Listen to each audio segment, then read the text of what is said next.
Hey everyone. I apologize for the lighting. This room, man, this room. Anyway, hi.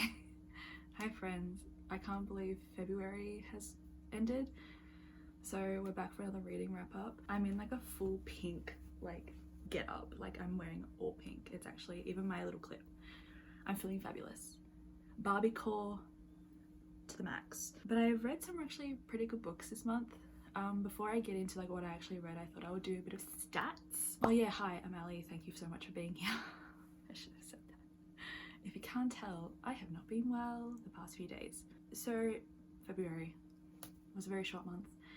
I read 8 books, which is pretty okay, considering that I didn't really like read that much in comparison to January and even December. But I read 8 books, which came to around the 2,600 mark. I say around because Storygraph like page count is always off.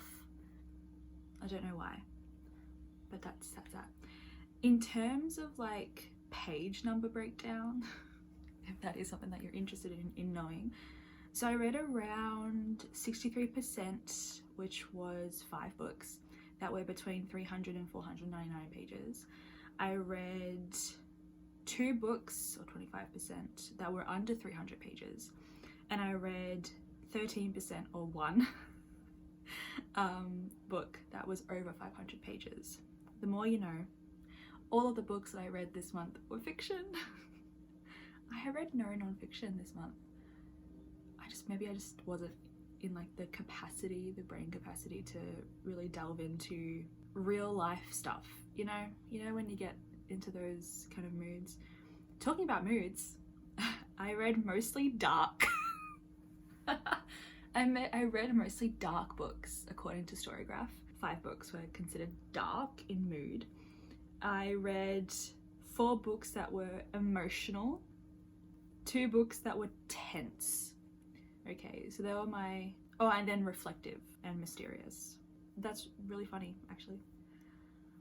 I don't really look at these stats until the end of the month. So in terms of genres, I mostly read romance and fantasy, which doesn't surprise me, considering the books that I read. But I've also got here my top 3 genres: romance, fantasy, and horror. Love that for me. And my average rating for the month was 3.94, which doesn't surprise me. I only gave 1 book this month 5-star. I gave 4 books 4 stars, 1 book 4.5 star, and 2 books 3 stars. I'm kind of happy in terms of the books that I read, because I'm gonna go into like how long they've been on my TBR and stuff. Okay. But in terms of the 8 books that I read, so I'm gonna technically count that. So we're gonna have 1, 2, 3, 4, 5. 5 of the 8 books have been on my TBR since 2022. And I think 4 books were actually released in 2022. And then I had 2 books that have been on my TBR since 2020. And then I read another 2 books that were borrowed from the library. That's like a new thing that I've added to my like Notion database, because I really wanted to know where these books are coming from. You know what I mean? Like what years, where are they coming from? Just so in my mind I can have like a clearer picture of like what I'm prioritizing reading. But I'm very, very proud of myself. So let's actually talk about the books that I read. I'm just going to do them in chronological order because I'm very tired. So the first book that I read, I finished on the 1st of February. So I'm still counting it for February reading wrap up. And that was Babel by R.F. Kuang. I'm not going to talk about this book much because I talked about it quite a lot, I think, in my Goodreads video where I read 12 books from the Goodreads fantasy list for the Goodreads Awards last year. I gave this 5 stars. It was brilliant. It's R.F. Kuang, you know what I mean? This book so beautifully did so much and did it masterfully. Like masterfully?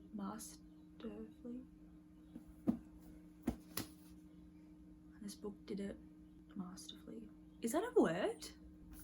This book did it wonderfully. Okay. R.F. Kuang's talent is just absolutely incredible. I feel like we all know what this book is about, and I've already talked about it, but for me, the characters, the attention to detail, the exploration and commentary on colonialism, on the legacy of that, of violence, like the language of violence, unparalleled. Absolutely brilliant. I highly recommend. However, it is quite dense. Don't go into this thinking that the fantasy, I think I've said this like millions of times, this is fantasy, but it's mostly like fantasy is kind of a peripheral thing. It's used as a vehicle to explore the themes that I just said. This is a character study. It is beautifully done, but it is very dense. It took me, I think, like 2 weeks maybe to read, because it gets into quite a lot of detail about translation, which I loved, but I know for a lot of people that kind of was not a fun thing for them to read. I think it added so much to the story, because this is what the entire story was about, how translation in this context, and honestly in reality, is another vehicle where colonialism, the legacy of colonialism, and also the colonial kind of goal is pushed through. It's another vehicle. I loved it. Brilliant, stunning. I am going to be rereading that, I think, at least in the next year or two, because I really want to annotate it. And the next book I read, honestly, the next 3 I read were all for the same vlog, so I'll just go quickly. Funny You Should Ask by Elissa Sussman. I gave this, I think, there's 3 stars. It was fine. I've read so much better romance. For me, the hype did not live up to what the actual, how this book was executed, I should say. It was fine. It was fine. I didn't like the way that the story progressed, in terms of like how there's an entire book based on not even really a relationship, just a moment, and you're telling me that, okay. I just found this to be not my kind of romance story. It was fine. I think there are a lot of people who will love it though. But the story for me, You Made a Fool of Death with Your Beauty by Akwaeke, emezi. I read this book, and immediately following, my friend Bess read it, and then when she finished reading it, she was like, you were right, it was utter chaos. I'm like, I'm telling you, this book is wild, but it is so fucking good.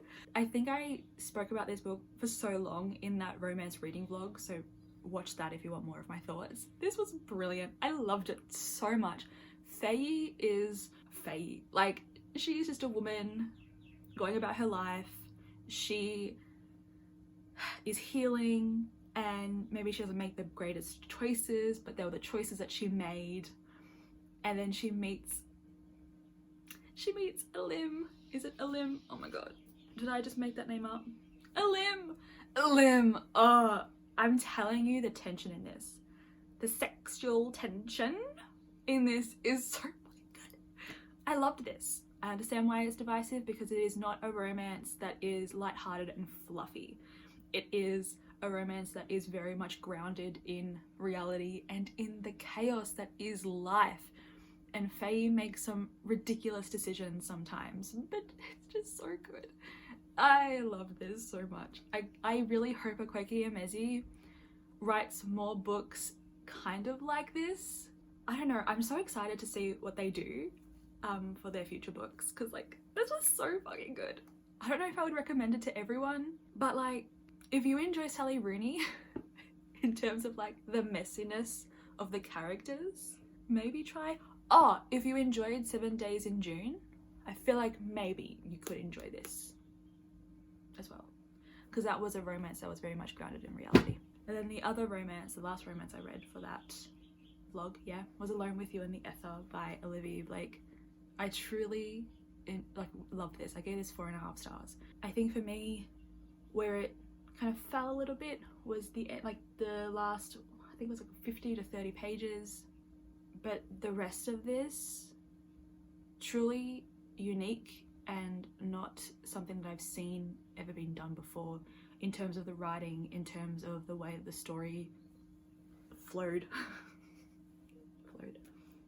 It was just so different and wonderful.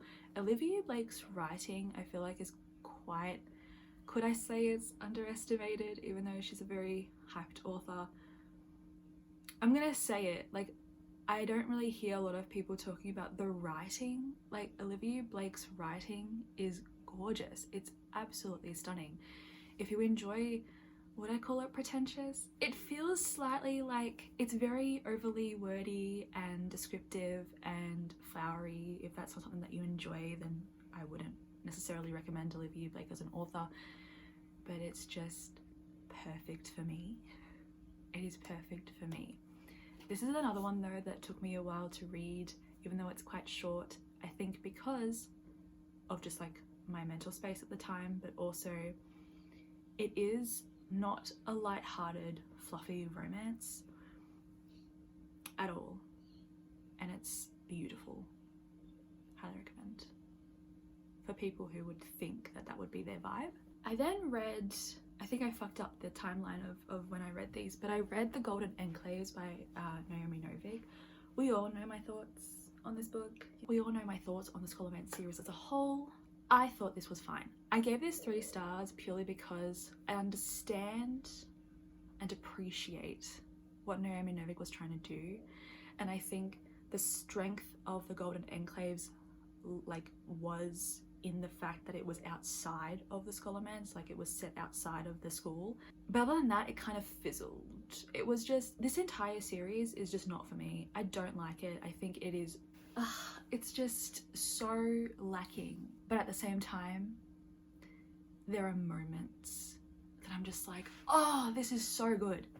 Like The Last Graduate, which is the book 2 in this series, the last, like, I'm gonna say 50 to 80, maybe 100 pages were fantastic. They were fantastic. But the rest of the book, no. The Golden Enclaves, I enjoyed parts of it, but I also had a lot of issues with it, which I talk about in the other video. It was fine. I don't know if I would ever pick up Naomi Novik's young adult books now, because this was just not for me, and it felt like a series that should have been released in like 2016. Like, it felt very dated, if that makes sense. But let's move on. We're not here for the negativity. Oh, yeah, I read a short story collection. This was a really spontaneous, like, taking off my shelf. I wasn't planning on reading this in February, but I just felt like something different. And so I picked up Things We Lost in the Fire by Mariana Enriquez. If you don't know, this was the first short story collection by Mariana Enriquez that was translated into English a few years ago. I think this was translated in 2017. Yeah, I think this was translated in 2017. It was released in 2016. It was, or was this her actual first short story collection? I don't quite know, but it was definitely the first one translated into English. I read her previous short story collection, which is actually right here. Not her previous, this was her most recent short story collection that was translated into English. It's The Dangers of Smoking in Bed. This was actually shortlisted for the International Booker Prize. They're all translated by Megan McDowell, by the way, who does a fantastic fucking job translating these. I loved this, one of my favorite short story collections of all time. A lot of people had issues with it because they consider it very misogynistic. I can definitely see that because you have similar themes in Things We Lost in the Fire, but a lot of the stories, like the overall themes of these short story collections, is to highlight the depravity of society and the ways in which the intense kind of patriarchal system and the intense oppression of women results in this very deep, this very entrenched misogyny of women to other women. Does that make sense? So that was my 2 cents in that. But it is very uncomfortable. These are very uncomfortable short story collections to read. Things We Lost in the Fire is like Dangers of Smoking in Bed, is a gothic short story collection. I really loved it. I gave it 4 stars. I think The Dangers of Smoking in Bed is my favourite short story collection. This felt like a first short story collection, but it was still very good. Mariana Enriquez does unsettling, does disturbing and uneasiness very, very well. She also mostly focuses on women's experiences, and for some of these actually on like the privileged woman position, and then them being confronted by the legacy and violence of the despotic regime of Venezuela. Is it Venezuela or is this one Argentina? Argentina. Sorry, not Venezuela, it's Argentina. So it's about this unveiling of the scars and the violence and the history of Argentina's kind of tyrannical history and its governmental history. It was a really good collection. It was really good. I really enjoyed it. This one is definitely one that builds. Like the first few stories I was like, oh, okay. But then there's a point, I think it was around about like here, end of term onwards, there was a shift, and it felt like it was building up to something, and it did. I really loved this. I still think Dangers of Smoking in Bed is my favorite, but I'm so happy that I read this because I now know that Mariana Enriquez is an author for me. She is an author for me. I love the horror, the gothic that she does. She just truly, she's doing it. She understands. I love it. And these Granta does some of the most incredible covers. Like seriously, I love Granta. The next book might be a surprise for you. It was a surprise for me. Dracula by Bram Stoker. Okay, this is for a video that I'm working on, so I won't talk much about it because I want to keep the mystery for that video. But I loved this. I loved it. No wonder this is people's like one of their favorite classics. I understand. I am there with you. This was amazing. This was so amazing. I've never read Dracula before prior to this, so I really didn't know what to expect. But oh my god, I understand like the size of it can be intimidating, but this is so easy to read for a classic. This is so good. So Dracula is about Dracula, Count Dracula, and this is told from various perspectives, and it's kind of, how would you, it's not epistolary.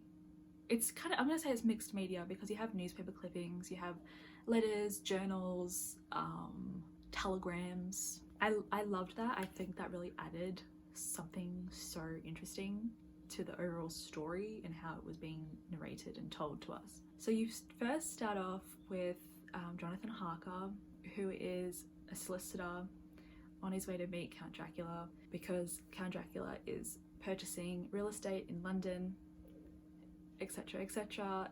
Shit gets weird. Poor Jonathan. I loved him. I'm just gonna tell you now, Mina and Jonathan, my favorite characters.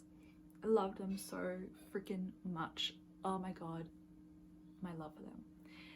And then he comes back to London, and Mina's like, what the fuck is happening? Because he's in a sanitarium. Sanitarium, is that what they were called? Where like kind of like a place where they just were able to receive care after they've had a very, very intense emotional and mental experience. I think people thought that he was having a breakdown.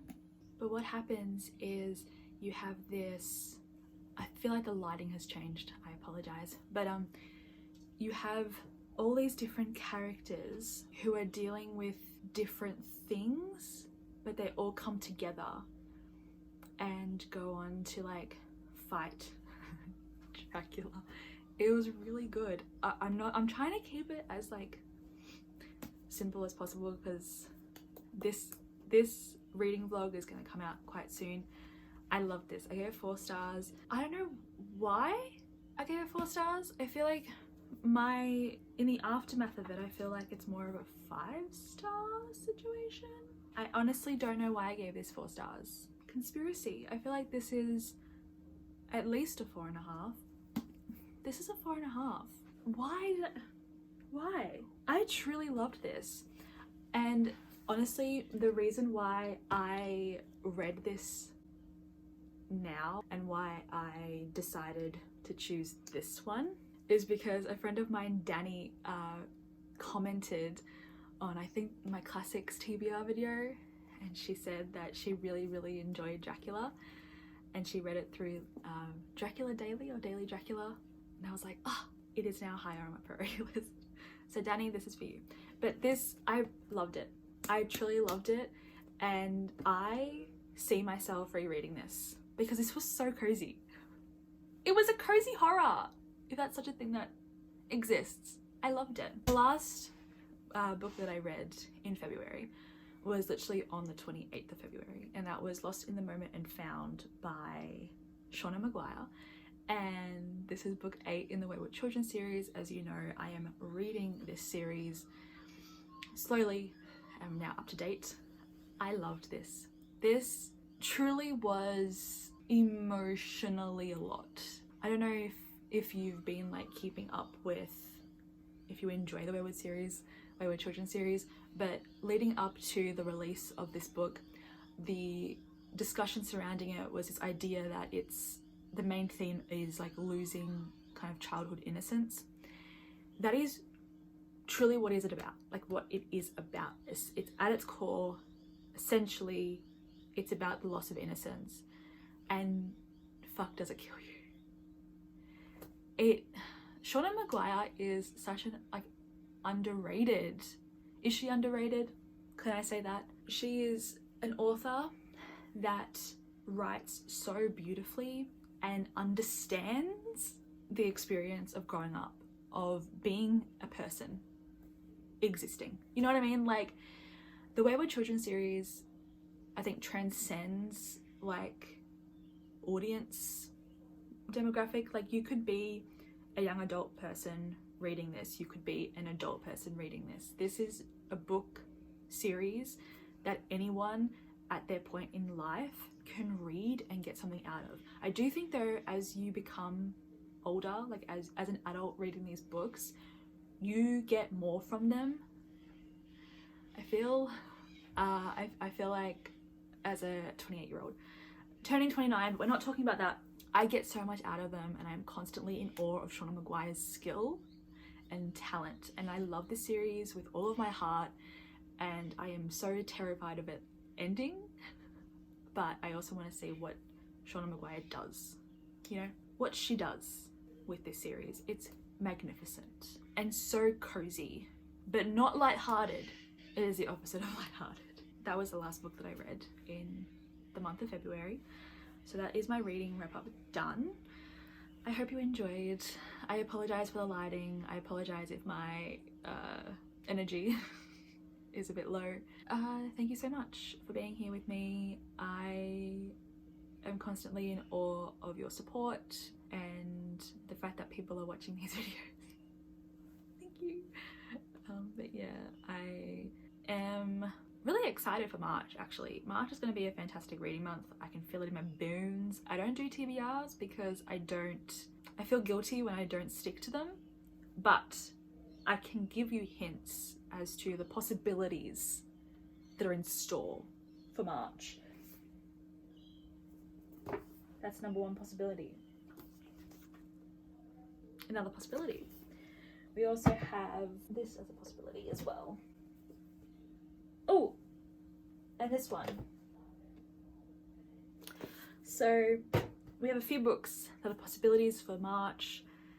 If I get to them, obviously you will know. But thank you so much for being here. Thank you so much for watching. Let me know your favorites of the month. Let me know the ones that you absolutely couldn't stand in the month of February. Let me know. And I'll see you in the next video. Bye, friends.